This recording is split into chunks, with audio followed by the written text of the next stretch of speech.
Welcome to CANDELA Physics Academy. ഈ വീഡിയോയിൽ നമ്മൾ ഡിസ്കസ് ചെയ്യാനായിട്ട് പോകുന്നത് KTET Category 3 ഓൺലൈൻ കോച്ചിങ്ങിൽ ജോയിൻ ചെയ്തിട്ടുള്ള കുട്ടികൾക്ക് ഇന്ന് കൊടുക്കുന്ന പെഡഗോഗിയുമായി ബന്ധപ്പെട്ട് വരുന്ന കുറച്ച് ക്വസ്റ്റ്യൻസ് ആണ് നമ്മളിന്ന് യൂട്യൂബ് ചാനൽ വഴി ടെലികാസ്റ്റ് ചെയ്യാനായിട്ട് പോകുന്നത്. ഇത് ഫ്രീ ക്ലാസ് അല്ല, ഇതിന്റെ ഉത്തരങ്ങളും അതിന്റെ എക്സ്പ്ലനേഷൻസ് ആയിരിക്കും ഓൺലൈൻ കോച്ചിങ് ജോയിൻ ചെയ്യുന്ന കുട്ടികൾക്ക് മാത്രമായിരിക്കും ഉണ്ടായിരിക്കുക. ക്വസ്റ്റ്യൻസ് ജസ്റ്റ് ഒന്ന് പരിചയപ്പെടാം. അപ്പൊ ഇതുപോലുള്ള ക്വസ്റ്റ്യൻസ് ആണ് നിങ്ങൾ എക്സാമിന് വേണ്ടി എന്ത് ചെയ്യേണ്ടത്, പ്രിപ്പയർ ചെയ്യേണ്ടത്. ഓക്കെ, ക്വസ്റ്റ്യൻസിലേക്ക് പോവാം. Which of the following is an activity aid? പഠിച്ചു വയ്ക്കുക. Option A video clips, option B working model, option C field trip, option D still model. Question ഒന്നും പറയാം.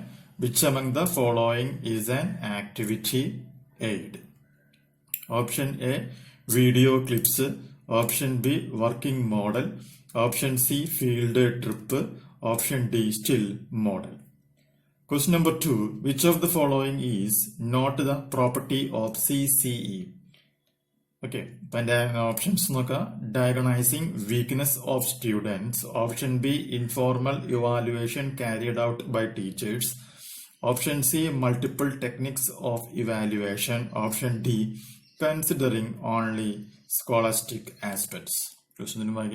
Which of the following is not the property of CCE? Option A diagnosing weakness of students, option B informal evaluation carried out by teachers, option C multiple techniques of evaluation, option D considering only scholastic aspects.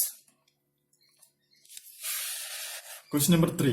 Which of the following is exclusively meant for learner?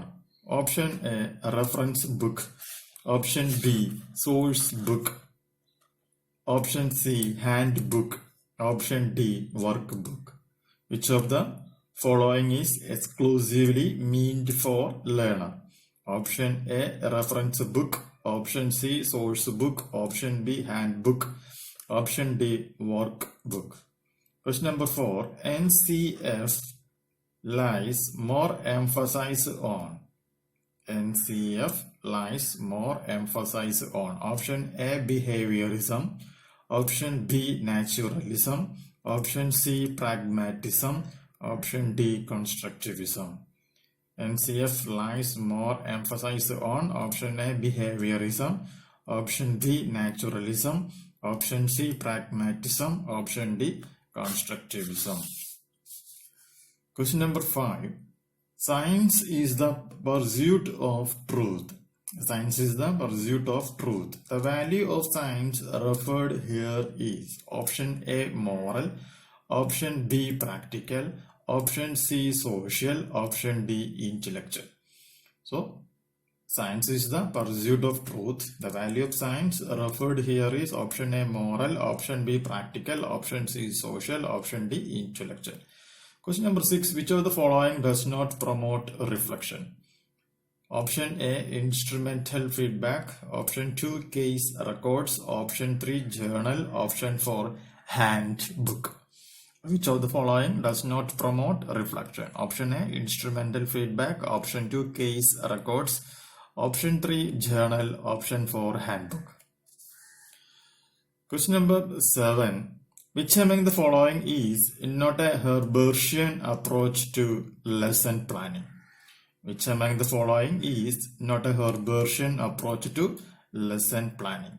Option A association, option B generalization, option C application, option D induction.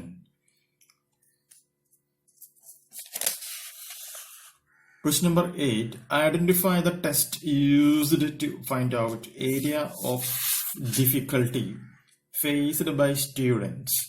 Identify the test used to find out area of difficulty faced by students. Option A achievement test, option B diagnostic test, option C prognostic test, option D unit test. Identify the test used to find out area of difficulty faced by students. Option A achievement test, option B diagnostic test, option C prognostic test. Option D, unit test.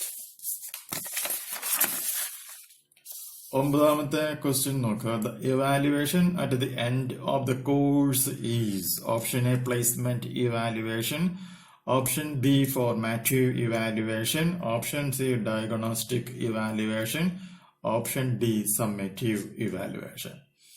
എന്താണ് പറയുന്നു? The evaluation at the end of the course is option A, placement evaluation, option B, formative evaluation, option C, diagnostic evaluation, option D, summative evaluation. Candela Physics അക്കാഡമിയുടെ online കോഴ്സുകൾ എന്ന് പറയുന്നത് നമ്മുടെ Candela Physics അക്കാഡമിക്ക് ഒരു Facebook page ഉണ്ട്. അത് കാറ്ററ്റ് online coaching എന്നാണ്. ഈ പേരിനോട് സമാനമായിട്ടുള്ള വേറൊരു പേജ് ഉണ്ട്, പക്ഷെ അത് നമ്മുടെ അല്ല. അത് പ്രത്യേകം ശ്രദ്ധിക്കുക. FB പേജിന് പ്രത്യേകം നോക്കുക, കാറ്ററ്റ് ഓൺലൈൻ കോച്ചിങ്. ഞാൻ എൻ്റെ ഫോട്ടോ തന്നെയാണ് അതിൻ്റെ ഇതിലിട്ടേക്കണത്. പിന്നെ നമുക്കൊരു ടെലഗ്രാം ചാനലുണ്ട്, t.me/കാൻഡല ഫിസിക്സ് അക്കാഡമി. നമ്മൾ മെയിനായിട്ട് കോച്ചിങ് കൊടുത്തുകൊണ്ടിരിക്കുന്നത് KTET 1, KTET 2, KTET 3 maths, KTET 3 physical science, KTET 3 social science, KTET 3 natural science, SET physics, LPSA, UPSA ആയിരുന്നു.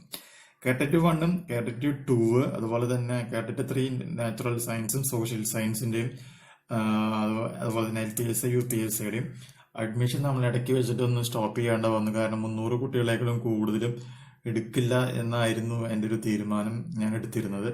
പക്ഷെ എന്നെ അത്ഭുതപ്പെടുത്തിക്കൊണ്ട് കുട്ടികളെ ഇങ്ങനെ വീണ്ടും വീണ്ടും ആഡ് ചെയ്യാനായിട്ട്, മീൻസ് കോച്ചിങ്ങിന് ഇങ്ങനെ ജോയിൻ ചെയ്യാനായിട്ട് വന്നുകൊണ്ടിരിക്കുകയാണ്. അപ്പോൾ എന്താ ചെയ്യേണ്ടത് എന്നുള്ളതിനെ കുറിച്ച് ഞാൻ ആലോചിച്ചുകൊണ്ടിരിക്കുന്നു. എന്തായാലും നിങ്ങൾ ജോയിൻ ചെയ്തോളൂ. നമ്മളിപ്പോൾ 300 എന്നുള്ളത് പ്രശ്നം എന്താ വെച്ചിട്ടുണ്ടെങ്കിൽ, ഇത് മൊത്തം നമ്മുടെ സെർവറിൽ നിങ്ങളുടെ എല്ലാവരുടെയും പേരും കാര്യങ്ങളും സേവ് ചെയ്യാനായിട്ടുള്ള കുറച്ച് ബുദ്ധിമുട്ടായിരുന്നു. അപ്പം ഞാൻ പുതിയൊരു ഫോണും കൂടി മേടിച്ചിട്ടുണ്ട്. അപ്പോൾ ഈ പുതിയ ആൾക്കാരെ മുഴുവനും അടുത്ത സെർവർ ഉപയോഗിച്ചുകൊണ്ട് ഇനി ഡീൽ ചെയ്യാമെന്നാണ് വിചാരിക്കുന്നത്. അതുകൊണ്ട് ഇനി ഇതിലുള്ള എല്ലാ കോഴ്സുകളും നമ്മൾ എന്ത് ചെയ്തേക്കാണ്, സെക്കൻഡ് ബാച്ച് നമ്മളിനി സ്റ്റാർട്ട് ചെയ്യാനായിട്ട് പോവുകയാണ് ചെയ്യുന്നത്. അപ്പോൾ താല്പര്യമുള്ള കുട്ടികളുണ്ട് എന്നുണ്ടെങ്കിൽ അടുത്ത വട്ടത്തെ കാറ്ററ്റ് എക്സാം നിങ്ങൾ എത്രയും പെട്ടെന്ന് ക്വാളിഫൈ ചെയ്യുക. കാരണം LPSA, UPSA പെട്ടെന്ന് വിളിച്ചു കഴിഞ്ഞിട്ടുണ്ടെങ്കിൽ നിങ്ങൾക്ക് ടീച്ചർമാരാവാനായിട്ടുള്ള ഏറ്റവും ബെസ്റ്റ് ഒരു ഓപ്ഷനാണ്. അപ്പൊ അതുകൊണ്ട് തന്നെ ഫീസിനെ പറ്റി നിങ്ങൾ ചിന്തിക്കേണ്ട. പിന്നെ നമ്മുടെ ക്ലാസ്സിന്റെ ക്വാളിറ്റി എങ്ങനെയുണ്ട് എന്ന് നിങ്ങൾ ഇനി ആരോടും അന്വേഷിച്ച് നടക്കേണ്ട ആവശ്യമില്ല. കാരണം ക്വാളിറ്റി എന്താണെന്ന് അറിയിക്കുവാനായി ഞാൻ അപ്ലോഡ് ചെയ്തിട്ടുള്ള 650ഓളം വീഡിയോസ് ഉണ്ട്. അത് നിങ്ങൾ നോക്കുക. കാറ്ററ്റുമായി ബന്ധപ്പെട്ട് ഏറ്റവും അധികം വീഡിയോസ് അപ്ലോഡ് ചെയ്തിട്ടുള്ളത് കാൻഡല ഫിസിക്സ് അക്കാഡമിയുടെ യൂട്യൂബ് ചാനലിൽ തന്നെയാണ്. ഓക്കെ, അപ്പൊ അതുകൊണ്ട് നിങ്ങൾ, ഞാൻ നിർബന്ധമൊന്നും പഠിക്കില്ല. നിങ്ങൾ മറ്റുള്ള സ്ഥലങ്ങളിലൊക്കെ അന്വേഷിച്ച് മറ്റുള്ള കോഴ്സുകളൊക്കെ എൻറോൾ ചെയ്തതിന് ശേഷം മാത്രം നിങ്ങൾ അവസാനം ഇങ്ങോട്ട് വന്നാൽ മതി. വന്നിട്ടുള്ള കുട്ടികൾ മുഴുവനും അങ്ങനെയുള്ളവർ തന്നെയാണ് എന്നുള്ളതാണ് ഏറ്റവും വലിയ രസം. ഓക്കെ, എനിവേ എല്ലാവരും നന്നായി പഠിക്കുക. നമ്മൾ LPSA, UPSAയുടെ കുറച്ച് ക്ലാസ്സുകളൊക്കെ നമ്മൾ ഫ്രീ ആയിട്ട് കൊടുക്കുന്നുണ്ട്. ഓൺലൈൻ കോഴ്സിൽ പക്ഷെ നമ്മൾ ഇതിനേക്കാളും കൂടുതൽ പ്രൊവൈഡ് ചെയ്യും. പക്ഷെ തീരെ എന്താ പറയുക, ഫീസ് അടയ്ക്കാനായിട്ട് ഫീസിനൊക്കെ വളരെ ബുദ്ധിമുട്ടുള്ള കുട്ടികളൊക്കെ ഉണ്ട് എന്ന് മനസ്സിലാക്കിയത് കൊണ്ടാണ് കുറച്ച് ക്ലാസ്സുകളൊക്കെ ഞാൻ ഫ്രീ ആയിട്ട് പ്രൊവൈഡ് ചെയ്യും. അത് വെച്ചിട്ട് ഓൺലൈൻ ക്ലാസ്സിൽ കൊടുക്കുന്ന എല്ലാ നോട്ടും എവിടെ തരുന്നില്ല, ഇവിടെ യൂട്യൂബിൽ നമ്മൾ തരില്ല. അപ്പോൾ അവർക്ക് എന്തെങ്കിലും ഒരു ബെനിഫിറ്റ് വേണ്ട. അപ്പം നിങ്ങളെക്കാളും കുറച്ചും കൂടി കൂടുതൽ കാര്യങ്ങൾ ഓൺലൈൻ കോച്ചിങ്ങിൽ നമ്മൾ പഠിപ്പിക്കും. നിങ്ങൾക്ക് ഒരു മിനിമം ലെവൽ, ഒരു ബേസ് നമ്മൾ ഉണ്ടാക്കി ആണ് ചെയ്യുന്നത്. ഓക്കെ, അപ്പോൾ അത് പ്രത്യേകം നിങ്ങൾ ശ്രദ്ധിക്കുക. പിന്നെ നിങ്ങളെ ടെക്സ്റ്റ് പുസ്തകം നിങ്ങൾ പഠിച്ച് ബുദ്ധിമുട്ടണമെന്നില്ല. കാരണം നമ്മൾ ഓൾറെഡി നമ്മുടെ പണി ഇത് തന്നെ ആയതുകൊണ്ട്, നമ്മളിങ്ങനെ നോട്ട് പ്രിപ്പറേഷൻ ആയതുകൊണ്ട് കാര്യങ്ങളൊക്കെ നമ്മൾ ഡീൽ ചെയ്യുന്നുണ്ട്. കുറേ ക്ലാസ്സുകൾ നമ്മൾ നിങ്ങൾക്ക് യൂട്യൂബിൽ അപ്ലോഡ് ചെയ്യുന്ന LPSA, UPSA മുഴുവൻ ഫ്രീ ആണ്. പക്ഷെ അത് തന്നെയാണ് ഓൺലൈൻ കോച്ചിങ്ങിൽ എന്ന് നിങ്ങൾ വിചാരിക്കരുത്. ഓൺലൈൻ കോച്ചിങ്ങിൽ ഇതിന്റെ ട്രിപ്പിൾ റേഞ്ചിലായിരിക്കും ക്ലാസ്സുകളും കാര്യങ്ങളൊക്കെ നമ്മൾ ചെയ്ത് കൊടുക്കുന്നത്. അപ്പൊ അതുകൊണ്ട് ഇത് മാത്രം പഠിച്ചത് കൊണ്ട് നിങ്ങൾ റാങ്ക് ലിസ്റ്റിൽ പേര് വരും എന്നാരും വിചാരിക്കരുത്. ബേസ്, ഫണ്ടമെന്റൽ ആണ് നമ്മൾ ഉദ്ദേശിക്കുന്നത്. റാങ്കിന് വേണ്ടി റാങ്ക് മേക്കിംഗ് ക്വസ്റ്റ്യൻസും കാര്യങ്ങളൊക്കെ നമ്മൾ അഡീഷണൽ ആയിട്ട് വേറെ ചെയ്ത് കൊടുക്കുന്നതാണ്. അപ്പൊ താല്പര്യമുള്ള കുട്ടികളുണ്ട് എന്നുണ്ടെങ്കിൽ തീർച്ചയായും എന്നെ വാട്സപ്പിൽ കോണ്ടാക്ട് ചെയ്യുക. കോള് വിളിക്കണ്ട, വിളിച്ചു കഴിഞ്ഞാൽ എടുക്കാനായിട്ട് എപ്പോഴും പറ്റിയെന്ന് വരില്ല. അപ്പോൾ അത്രയും കുറച്ച് തിരക്കുള്ള അവസ്ഥയാണ്. താല്പര്യമുള്ള കുട്ടികളുണ്ടെങ്കിൽ വാട്സപ്പിൽ മെസ്സേജ് ചെയ്തില്ല. ഞാൻ ഫ്രീ ടൈം കിട്ടുമ്പോൾ അത് ഓപ്പൺ ചെയ്ത് എന്താണെന്ന് വെച്ചിട്ടുണ്ടെങ്കിൽ ഞാനത് പറയുന്നതായിരിക്കും. ഓക്കെ, അപ്പോൾ എല്ലാവരും നന്നായി പഠിക്കുക. എല്ലാവർക്കും നല്ല ജോലിയെല്ലാം കിട്ടട്ടെ എന്ന് ഞാൻ ആഗ്രഹിക്കുന്നു. എല്ലാവർക്കും നന്നായി എല്ലാ കാര്യങ്ങളും ഓക്കെ ആവട്ടെ എന്ന് വിചാരിക്കുന്നു. ഓക്കെ, പുതിയ വീഡിയോയുമായി നമുക്ക് വീണ്ടും കാണാം. Good bye.